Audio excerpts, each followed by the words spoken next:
Bismillahirrahmanirrahim. Bahasa indah, penyeri bicara, warisan bangsa sepanjang zaman. Bahasa diculang, penuh wibawa. Malaysia Madani terus gemilang. Assalamualaikum warahmatullahi wabarakatuh. Salam sejahtera, salam perpaduan dan salam Malaysia Madani. Yang berusaha Tuan Pengurusi Majlis, barisan panel hakim yang arif lagi bijaksana, para guru yang dihormati, seterusnya hadirin yang saya muliakan. Bahasa menunjukkan bangsa. Ungkapan yang ringkas ini mengandungi makna yang sangat mendalam. Bahasa bukan sekadar himpunan huruf yang membentuk perkataan, bukan sekadar alat untuk menyampaikan bicara. Bahkan bahasa ialah cerminan akal budi, lambang maruah dan nadi kepada sesebuah tamadun. Persoalannya, mampukah sebuah bangsa berdiri megah tanpa bahasa yang dihormati? Mampukah sebuah negara membina masa depan yang gemilang jika rakyat sendiri tidak berbangga dengan bahasanya sendiri? Jawapannya sudah tentu tidak. Hadirin yang saya hormati, menurut Kamus Dewan, bahasa ialah sistem lambang bumi yang digunakan oleh manusia untuk berhubung dengan menyampaikan fikiran. Namun pada hemat saya, bahasa jauh lebih besar daripada definisi itu. Bahasa ialah jambatan yang menghubungkan sejarah dengan masa depan, mengikat perpaduan serta membina pemikiran yang berilmu. Justru berdirinya saya pada hari yang ini penuh bermakna ini, saya untuk menyampaikan pidato yang bertajuk Bahasa Minda Bangsa Tonggak Malaysia Madani. Hadirin sekalian, jika bahasa menjadi akal kepada jati diri bangsa, maka bahasa jugalah menyuburkan perpaduan rakyat. Dan apabila bahasa berkembang sebagai wahana ilmu, lahirlah masyarakat yang berfikiran kritis, kreatif, serta mampu bersaing di pasaran dunia. Inilah 3 tunjang yang akan saya uraikan dalam pidato pada hari ini. Sidang hadiri yang saya hormati, marilah kita menelusuri hakikat pertama. Sesungguhnya, bahasa ialah identiti dan jati diri bangsa. Sebuah negara mungkin memiliki bangunan pencakar langit yang gah, teknologi yang canggih dan ekonomi yang kukuh. Namun tanpa identiti yang jelas, negara itu hanyalah sebuah wilayah yang kehilangan jiwa. Malaysia memiliki identiti yang tersebut melalui bahasa Melayu. Bahasa itu telah berakar sejak Kesultanan Melayu Melaka. Pada ketika ini, bahasa Melayu menjadi bahasa pentadbiran, bahasa perdagangan, dan bahasa diplomatik yang digunakan oleh pedagang dari Arab, Cina, India, serta Nusantara. Selepas negara mencapai kemerdekaan, kedudukan bahasa Melayu terus diperkukuh melalui Perkara 152 Perlembagaan Persekutuan yang mengiktiraf bahasa Melayu sebagai bahasa kebangsaan. Kemudian, kedudukan diperkasakan lagi menerusi Akta Bahasa Kebangsaan 1963/67.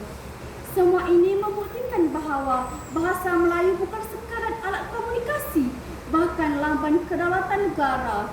Namun demikian, arus globalisasi telah membawa cabaran baharu. Hari ini kita menyaksikan budaya mencampuradukan bahasa semakin berleluasa.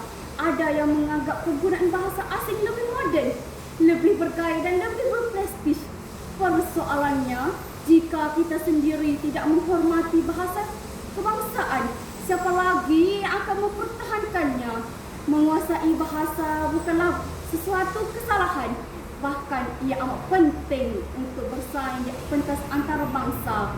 Namun, janganlah kerana mengejar bahasa orang lain kita kehilangan bahasa sendiri.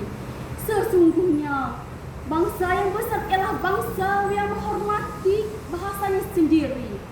Hadirin yang saya muliakan, apabila identiti telah kukuh, timbul pula persoalan yang lebih besar. Apakah yang mampu menyatukan rakyat yang berbeza agama, kaum dan budaya? Jawapannya ialah bahasa kebangsaan. Malaysia merupakan sebuah negara yang unik walaupun kita beza warna kulit, beza budaya dan beza kepercayaan. Namun apabila kita bertutur menggunakan bahasa Melayu, segala perbezaan itu menjadi budaya yang kepercayaan kekuatan. Inilah semangat yang telah diasaskan melalui laporan Razak 1956 yang melakukan bahasa Melayu sebagai bahasa pengantar utama demi membina perpaduan nasional. Bayangkan semangat yang telah bayangkan sebuah kelas yang dihuni oleh pelajar Melayu, Cina, India, Kadazan, Dusun dan orang asli. Walaupun mereka datang daripada belakang yang berbeza, mereka mampu berbincang, bertukar pendapat, menyelesaikan tugasan dan membina persahabatan menggunakan bahasa yang sama. Di situlah lahir perpaduan yang sebenar. Namun perpaduan yang bukan hanyalah bergantung kepada bahasa yang digunakan. Perpaduan juga bergantung kepada cara bahasa itu digunakan. Sebaliknya, bahasa yang kasar mampu memecah belahkan masyarakat. Lebih membimbangkan apabila media sosial hari ini menjadi medan penyebaran fitnah, penghinaan dan kata-kata kebencian. Justru marilah kita menjadi generasi yang bijak menggunakan media sosial. Biarlah lidah kita menuturkan bahasa yang menyatukan, kerana kesantunan bahasa ialah cerminan kematangan bangsa. Bukankah inilah roh sebenar Malaysia Madani? Sidang hadirin yang saya hormati, Pendeta Zaba pernah mengingatkan bahawa bahasa ialah alat untuk mengembangkan fikiran manusia. Benarlah kata-kata beliau, seorang yang menguasai bahasa dengan baik mampu berfikir secara kritis, berhujah secara rasional dan menyampaikan idea dengan lebih berkuasa.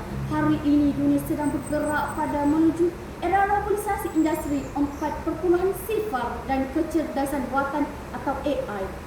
Teknologi berkembang setiap saat, maklumat tersebar tanpa sempadan. Namun, kemajuan teknologi tidak seharusnya menghakis kedudukan bahasa Melayu. Sebaliknya, bahasa Melayu mesti diperkasa dalam dunia digital melalui penggunaan buku elektronik, penggunaan jurnal penyelidikan dan bidang berkaitan bahasa Melayu. Secara tidak langsung, semuanya perlu dibangunkan dalam bahasa Melayu agar bahasa kebangsaan terus relevan sepanjang zaman. Generasi muda bukan sekadar pengguna teknologi. Generasi muda mungkin menjadi pencinta ilmu, kerana bangsa yang menguasai ilmu akan menguasai masa depan. Dan bangsa yang menguasai bahasa akan memimpin tamadun. Hadirin sekalian, setelah kita menelusuri ketiga-tiga hakikat ini, jelaslah bahawa bahasa bukan sekadar alat komunikasi. Bahasa membentuk identiti, bahasa menyatukan perpaduan, bahasa melahirkan masyarakat berilmu. Maka apakah tanggungjawab kita? Sebagai ibu bapa, pupuklah kecintaan terhadap bahasa Melayu sejak anak-anak masih kecil. Sebagai guru, didiklah generasi muda supaya mencintai bahasa kebangsaan.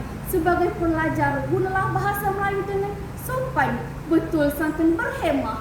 Sebagai rakyat Malaysia, marilah kita bersama-sama memartabatkan bahasa Melayu sebagai bahasa ilmu, bahasa perpaduan dan bahasa kemajuan. Hadirin yang saya kasihi, sebelum saya melabuhkan tirai pidato ini, izinkan mengajak hadirin merenung satu hakikat. Negara yang maju bukan hanya diukur melalui bangunan yang tinggi, bukan hanya diukur melalui teknologi yang canggih, bukan hanya diukur melalui ekonomi yang kukuh. Sebaliknya, negara benar-benar maju ialah negara yang rakyat menghormati bahasa, menghargai budaya dan mempertahankan jati dirinya. Oleh itu, marilah kita bersama-sama menjadikan bahasa Melayu sebagai bahasa yang hidup di bibir rakyat, subur dan di dunia dalam megah di pesada antara bangsa. Bahasa indah warisan bangsa, disemai subur sepanjang zaman. Marilah kita mengangkat bahasa demi Malaysia Madani yang gemilang. Sekian wabillahi taufiq wal hidayah. Wassalamualaikum warahmatullahi wabarakatuh. Sekian, terima kasih.